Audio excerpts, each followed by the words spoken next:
तो थोड़ा से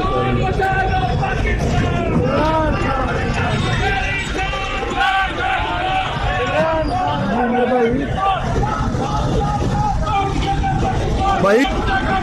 इमरान खान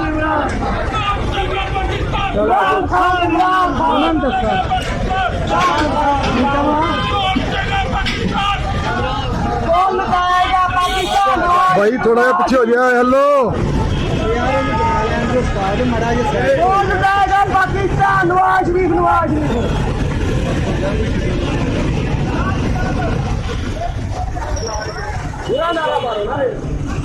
कौन लुटाएगा पाकिस्तान नवाज शरीफ